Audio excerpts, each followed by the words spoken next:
क्या है सवाल? त्रिभुज एबीसी में जिसका कोण बी समकोण है, यदि tan A बराबर 1/3 हो तो निम्नलिखित के मान ज्ञात कीजिए। मान क्या है? दो ठो मान है। पहला मान है sin A into cos C plus cos A into sine C. दूसरा है cos A into cos C minus sine A into sine C. चलो इसको हल करो। हल करेंगे तो सबसे पहले हम क्या करेंगे, इसमें क्या कह रहा है? बी समकोण है, समकोण। तो समकोण त्रिभुज पहले हम लोग बना लेंगे। क्या बनाएंगे? समकोण त्रिभुज बनाएंगे। तो समकोण त्रिभुज कैसे बनता है? समकोण त्रिभुज ऐसे देखो। अब इसके लड़के देखो, थोड़ा सा इसमें और एक होता है लड़कों को कंफ्यूजन कभी कभी। क्या कंफ्यूजन होता है देखना, बता रहे हैं। ये बात का विशेष ध्यान देना, जिसमें लिख दिया है कि बी हमारा समकोण है। तो बी समकोण है तो इसका मतलब क्या होता है कि ये हमारा जो ये कोण है सीधा, ये जो सीधी रेखा है, ये हमारा 90 मतलब बी यहाँ पर होना चाहिए। ठीक है, तो बी, और यहाँ पे हम लोग क्या कर देंगे,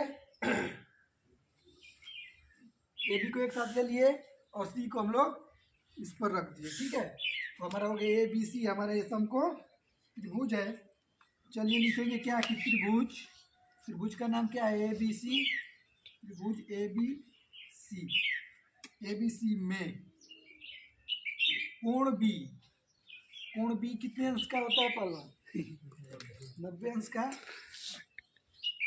90 अंश का ना, कोण बी 90 अंश का, क्योंकि ये हमारा समकोण है। समकोण 90 अंश का होता है। कोण बी का मान 90 अंश। और tan A का मान दिया है कितना? 1/3 में 3। 1/3 में 3। चलिए tan A बराबर 1/3 में 3 यहाँ पर लिख देते हैं। अब देखिए tan का फार्मूला क्या होता है? tan A है, tan का फार्मूला क्या होता है? लंब बटा में आधार, परपेंडिकुलर अपान बेस। चलिए लिख दीजिए। देखिए perpendicular upon base P upon B, मतलब इसमें पी क्या है? ये है P B H, perpendicular base hypotenuse. ठीक है ना? तो देखिए पी का नाम क्या हम लोग लिखेंगे? पी का नाम बी सी। हाँ, पी का नाम बी सी और बी का नाम ए बी। ठीक है, B C upon A B हो गया ना? अब देखिए बी सी का तो वैल्यू मालूम है नहीं, न किसी का वैल्यू नहीं मालूम है अभी हमको। ठीक है, किसी का भी वैल्यू हमको नहीं मालूम है। तो मान लेंगे, क्या मान लेंगे? माना बी सी बराबर क्या? यक्स मान लेते हैं। बी सी बराबर यक्स और ए बी है। ए बी को हम लोग क्या मान लेंगे? ए बी को क्या मान लेंगे बताइए? ये कर्णी में 3 है ना, देखिए एक था इसलिए यहाँ पे यक्स मान लिया। कर्णी में 3 है, कर्णी में 3 है तो देखो यक्स को इसके बगल में ला दो, यक्स और कर्णी फिर 3 लगा दो, हमारा ये ए बी का मान हो जाएगा। ठीक है, ये हमारा ए बी का वैल्यू हो गया। क्या? ए बी का मान यक्स कर्णी में 3। ठीक है, अब हमारा वैल्यू मालूम हो गया। अब हम लोग सूत्र का प्रयोग कर देंगे। सूत्र का प्रयोग क्या करेंगे? पाइथागोरस प्रमेय। इस प्रमेय के सूत्र प्रयोग से हम लोग सवाल को लगाएंगे। ठीक है, पाइथागोरस प्रमेय का सूत्र क्या होता है? कर्ण का स्क्वायर बराबर लंब का स्क्वायर धन आधार का स्क्वायर। दूसरी भाषा में एच का स्क्वायर बराबर पी का स्क्वायर धन बी का स्क्वायर। ठीक है, और भी भाषा में लिखना चाहते हैं तो लिख सकते हैं। क्या? पी के जगह पर बी सी लिख सकते हैं, और बी के जगह पर ए बी लिख सकते हैं, और एच की जगह पर ए सी लिख सकते हैं। ठीक है, तो इसको कई तरीका से लिख सकते हैं। चलिए वैल्यू हम रखते हैं। दो चीज़ का वैल्यू दिया है, किसका? पी का और बी का। यच का इसका मतलब पूछ रहा है, तो यच का पूछ रहा है तो पी का हम लोग क्या करेंगे, पी का वैल्यू हम लोग लाए हैं कितना, पी का मतलब क्या है बीसी, और बीसी का वैल्यू माने हम लोग यक्स, यक्स का स्क्वायर। बी का वैल्यू कितना है, बी मतलब ए बी, ए बी का मतलब इसका वैल्यू कितना है, यक्स करनी में 3, इसका भी स्क्वायर कर देते हैं, तो इसका हो जाएगा यक्स स्क्वायर, ये हो जाएगा कितना, यक्स का यक्स स्क्वायर हो गया, और करनी में किस, करनी में कोई संख्या है उसका हम वर्ग करेंगे तो क्या हो जाएगा, करनी हट जाएगा, तो 3 हो जाएगा, करनी में 3 है तो 3, करनी हट गया 3 हो गया, और यक्स का क्या हो जाएगा, यक्स स्क्वायर। अब देखिए इस दोनों स्क्वायर वाले पद हैं, दोनों स्क्वायर वाले पद हैं, तो देखिए यहाँ पर एक साइलेंट मतलब छुपा होता है, सब लोग जानते हैं, तो 3 एक 4 यक्स स्क्वायर, ठीक है। तो अब यच, ये तो यच स्क्वायर का मान है, और जब स्क्वायर हटाएंगे तो इसका वर्ग हो जाएगा, वर्गमूल, वर्गमूल हो जाएगा, तो 4 का वर्गमूल कितना होता है 2, और यक्स का वर्गमूल यक्स स्क्वायर हट जाएगा, यक्स हो जाएगा, और यच का मान आ गया कितना 2 यक्स, पी का मान हम लोग माने थे क्या यक्स, इसका था यक्स करनी है, ठीक है। अब देखिए इतना तो हमारा हो गया काम, ठीक हो गया। अब हम लोग को मान ज्ञात करना था क्या, साइन ए कास सी बस कास से साइन सी। अब ये, अब दोनों का बस क्या, पहले एक लाइन से पहले ये सारे अनुपातों का मान ज्ञात कर लीजिए, सारे अनुपातों का हम लोग मान ज्ञात कर लेंगे, किसका क्या क्या दिया है देखिए, साइन और कास, सबका अलग अलग करेंगे हम लोग। चलिए साइन ए से स्टार्ट करते हैं, तो लिखेंगे साइन ए बराबर, साइन ए बराबर पहले फार्मूला क्या होता है,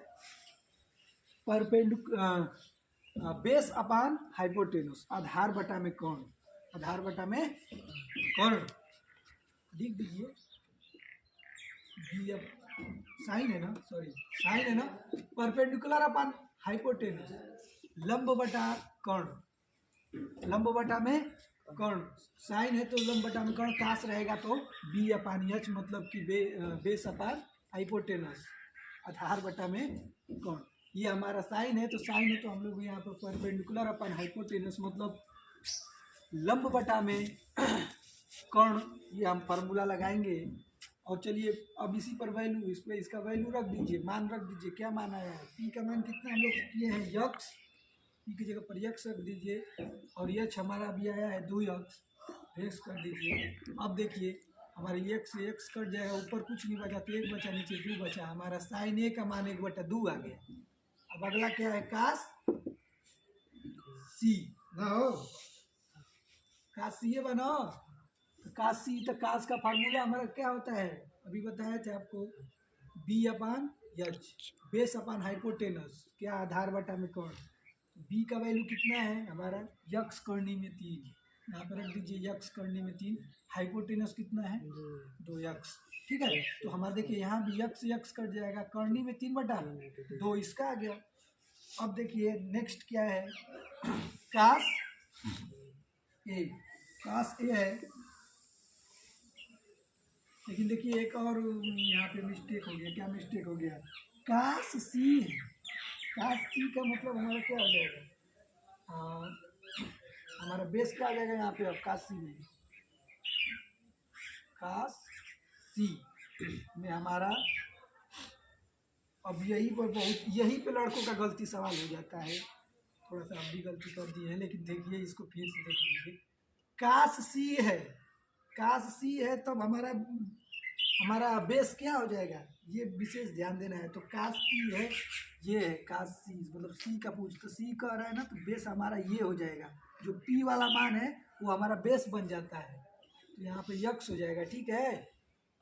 यही बात का विशेष ध्यान देना है। और हाइपोटेनस कभी नहीं बदलता है, बेस और परपेंडिकुलर हमेशा बदल जाते हैं, लेकिन हाइपोटेनस वही रहता है। तो ये इसका 2 यक्स हम लोग रख दिए। हम फिर से सुनिए, क्या हमारा बेस ये हो जाएगा, सी जब कहेगा कॉस सी है, कॉस सी है तो ये सी का देखिए कोण सी है, तो हमारा ये बेस ये हो जाएगा, कोण बी नहीं कर रहा है, कोण सी कर रहा है, तो हमारा कास ये, अरे इसको हम जब इसको इस तरह उलाट देंगे, देख लीजिए इसको इस तरह उलाटेंगे तो हमारा ए बी सी ऐसे हो जाएगा, ठीक है। ये हमारा ए यहाँ पे चला जाएगा, बी यहाँ पे चला जाएगा, सी इस तरह चला जाएगा, तो हमारा बेस ये बन जाता है। ठीक, हमारा बेस ये ही बन जाता है। समझ में आ रहा है ना कैसे हम कर रहे हैं? बस यही पर दिक्कत नहीं होना चाहिए। देख, ध्यान दे के यही सब ए बी सी जो जोड़ दिया है, इसी पर लड़के जाके गलती अक्सर कर देंगे। ये एक्स एक्स कट जाएगा 1/2। अब नेक्स्ट हम वैल्यू निकालते हैं कास ए का। कास ए का ये फार्मूला वही रहेगा, बी अपान एच। अब देखिए, अब कास ए कह रहा है तो कास ए कह रहा है तो जस्ट जो अगला रूल लगाए तो वो वाला रूल अब देखिए ए पर लगेगा। अब देखिए ये ए कह रहा है तो यहाँ पे बेस सही है। ठीक है, जब ए यहाँ पे कह रहा है तो देखिए जो भी कोण, ये कोणांक यहाँ पे अगर हम लिख देंगे तो ये बेस बन जाता है। तो हम अगला वाला जो हम सी वाला मान किए थे वो सी को हम यहाँ पे लिखे थे। ठीक है, यहाँ पे आपको समझाए थे हम। तो बी का वैल्यू यहाँ पे हो जाएगा हम लोग का एकदम सीधा सीधा इसका बेस दिया है, क्योंकि ये जो कोण है ना, जो आधार वाला कोण है, वो कोण हमारा वो वाला हमारा वैल्यू यहाँ पे अगर रहता है तो वो मान हमारा बेस बन जाता है। तो बेस देखिए ए बी में बेस क्या दिया है, यक्स करनी में 3, और हाइपोटेनस क्या दिया है, हाइपोटेनस हम बताए थे बदलेगा नहीं, 2 यक्स यक्स कट दिया, क्या हो गया करनी में 3/2 वैल्यू आ गया। नेक्स्ट क्या है, साइन सी। देखिए फिर इसमें भी सी आ गया। पहले फार्मूला लिख लेंगे हम लोग, क्या P/H, फार्मूला वही रहेगा, बस अब अपने हिसाब से बेस और हाइपोटेनस जो भी चेंज करना है करते रहिए। इसमें देखिए फिर सी आ गया। यहाँ पे बताइए परपेंडिकुलर क्या हो जाएगा, आपको बताए थे ये जो बेस है ना वो परपेंडिकुलर बन जाएगा, और जो क्या लंब है जो बेस है वो परपेंडिकुलर बन जाएगा, जो परपेंडिकुलर है वो बेस बन जाएगा। मतलब इसको उलाट दीजिए, इस त्रिभुज को इस तरह कर दीजिए, तो हमारा ये जो P वाला मान है वो बेस का मान बन जाएगा, और जो बेस वाला मान है वो P का मान बन जाएगा। मतलब जो ये समय इसे डायरेक्ट देखिए, अब वहाँ पर ज़्यादा वो मत करिए, दिमाग मत लगाइए, तुरंत कर दीजिए। समझ जाइए कि जब C है मतलब C यहाँ पर आ जाएगा, मतलब B का मान हमारा परपेंडिकुलर बन जाता है, मतलब यक्स करनी में 3 हो जाएगा। और हाइपोटेनस तो बदलता नहीं है, तो यक्स यक्स कट गया, हमारा करनी में 3/2 आ गया। अब कुछ नहीं, अब हम सब लोग ला दिए, हर एक चीज़ ला दिए हैं। अब दोनों का वैल्यू बन से रख दो। पहला हमारा है क्या है, sine A into cos C plus cos A into sine C. Sine A का वैल्यू कितना आया है, इसमें से लिख लो 1/2 इंटू कॉस सी का वैल्यू कितना आया है, इसका भी 1/2 आया है, प्लस कॉस ए का वैल्यू कितना आया है, करनी में 3/2 आया है, इंटू साइन सी का वैल्यू कितना है, इसका भी करनी में 3/2 ही आया है। चलिए ऊपर का ऊपर गुणा कर दिए, एक में गुणा करेंगे एक का एक में गुणा करेंगे 1 हो गया, और 2 का 2 में गुणा करेंगे 2 दूनी कितना हो गया 1/4। धन ये करनी का करनी में करेंगे, करनी हट जाएगा, करनी में करनी का गुणा करते हैं तो करनी हट जाता है, तो 3 हो गया, और 2 दूनी 4। अब देखिए इसका आधार दोनों का जब आधार इसमें नहीं बोलेंगे, इन दोनों का क्या हर समान है, हर समान है तो क्या ऊपर का वैल्यू जोड़ दो, 3 1 4 हो जाएगा, और 4 नीचे भी है 1, इसको कटा देंगे, हमारा एक आ गया, हमारा इसका कितना 1 आ गया। मतलब कि 1 का वैल्यू तो आ गया, दूसरा का वैल्यू निकाल लेते हैं। दूसरा का वैल्यू क्या है, दूसरा का पहले मान लिख लो, cos A into cos C minus sign A into sine सी। कह रहा है कि दोनों बिरादर को एक ही जगह रख दिया है, अपने देख लीजिए कास को। चलिए इसका वैल्यू हम रखते हैं, कास ए का वैल्यू खोजो क्या है, करनी में 3/2 इंटू कॉस सी का मान कितना है 1/2 है, माइनस साइन ए का मान कितना है 1/2, और साइन सी का मान कितना है करनी में 3/2। देखिए इसका भी हर समान है, तो हर समान है तो ऊपर का ऊपर गुणा कर देंगे, तो करनी में 3 में 1 का गुणा करेंगे तो करनी में 3 हो जाएगा। ठीक है, नीचे 4 2 दूनी 4, इसका भी करेंगे तो करनी में 3/4। ठीक है, देखिए दोनों माइनस है तो हमारा खेला खत्म। ये दोनों का वैल्यू हमारा आ गया, एक आया 1 का 0। अब देखो बेटा ये हमारा 5 नंबर का, अरे 5 नंबर का सवाल है, तो ये ज़्यादा चांस है इस बार का बोर्ड में आने का। और ये अगर नहीं आता है तो बस मान को इधर उधर कर देगा, लेकिन ये आएगा पक्का, इसमें कहीं लिख लो। चलो।